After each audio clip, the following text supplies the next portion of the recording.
एक बात हमेशा याद रखना, आग बुझ जाती है वक्त के साथ।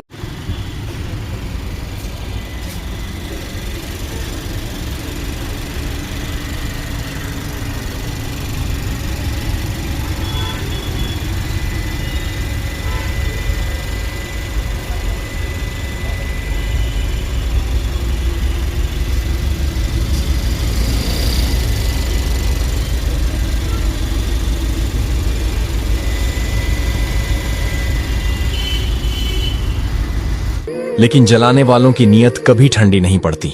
लोहा जंग से खत्म होता है और इंसान अपने ही घमंड से।